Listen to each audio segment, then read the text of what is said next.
বাংলাদেশের সিলেট বিভাগের একটি ঐতিহ্যবাহী ও গুরুত্বপূর্ণ উপজেলা হল বিয়ানীবাজার উপজেলা। আর এই উপজেলার একটি জনপ্রিয় ইউনিয়ন হল ২ নম্বর চারখাই ইউনিয়ন। এই ইউনিয়নটির মধ্যে অবস্থিত চারখাই বাজার স্থানীয় জনগণের জীবনধারার সঙ্গে গভীরভাবে জড়িত। আমি এখন নিজেই বাইক চালিয়ে চারখাই বাজারের ভেতর দিয়ে যাচ্ছি। চোখে পড়ছে মানুষের ব্যস্ততা, সারি সারি গাড়ি এবং বিভিন্ন দোকানপাট আর গ্রামীণ জীবনের চিরচেনা দৃশ্যগুলো। চারখাই ইউনিয়ন একটি ঐতিহাসিক ও সামাজিকভাবে সমৃদ্ধ এলাকা। এখানে বসবাসকারী মানুষেরা মূলত কৃষি নির্ভর হলেও প্রবাসী আয় এবং ক্ষুদ্র ব্যবসাও এ অঞ্চলের অর্থনীতিকে সমৃদ্ধ করেছে। চারখাই ইউনিয়ন পরিষদ স্থানীয় উন্নয়ন ও জনগণের সেবায় সক্রিয়ভাবে কাজ করছে। শিক্ষা প্রতিষ্ঠান, ধর্মীয় প্রতিষ্ঠান, পাকা রাস্তা, স্বাস্থ্যকেন্দ্র এবং আধুনিক বাজার ব্যবস্থা চারখাই ইউনিয়নের বিশেষ বৈশিষ্ট্য।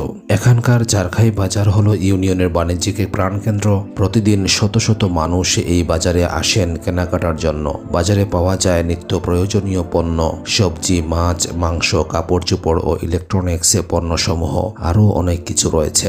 বাজারের ভেতর দিয়ে বাইকে চালিয়ে গেলে চোখে পড়ে ব্যস্ত ক্রেতা বিক্রেতা, চায়ের দোকানে গল্প জমে ওঠা ছোট ছোট ব্যবসা প্রতিষ্ঠান এবং জীবনের সহজ অথচ রঙিন বহিঃপ্রকাশ।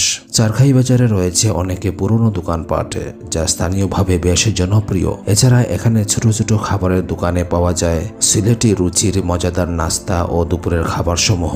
বিশেষ করে শুক্রবারে এই বাজার আরও জমজমাট হয়ে ওঠে, যেহেতু শুক্রবার সাপ্তাহিক ছুটির দিন। পর্যটকদের জন্য চারখাই হতে পারে একটি চমৎকার বিরতির স্থান, বিশেষ করে যারা বাইক বা গাড়ি চালিয়ে সিলেট অঞ্চলের গ্রামীণ সৌন্দর্য উপভোগ করতে চান। এখানে রাস্তাঘাট বেশ ভালো এবং প্রকৃতির অপরূপ দৃশ্য চোখে পড়ে চারদিকে। সবুজ ধান ক্ষেত, নারিকেল ও সুপারি গাছের সারি আর পাখির কলকাকলিতে মুখরিত পরিবেশ।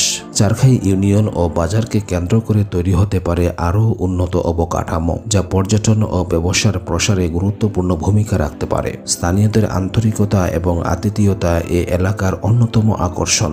আপনি যদি সিলেটের গ্রামীণ প্রকৃতি ও বাজার জীবনের আসল রূপ দেখতে চান, তবে চারখাই বাজারে একবার হলেও ঘুরে যাওয়া উচিত। প্রিয় দর্শক, আজকের এই ভিডিওটি এখানে শেষ করছি। ভিডিওটি কেমন লাগলো অবশ্যই কমেন্ট করে জানাবেন। আর এই ফেসবুক পেজটি ফলো না দিয়ে থাকেন তাহলে অবশ্যই ফলো করে রাখতে পারেন। ধন্যবাদ সবাইকে।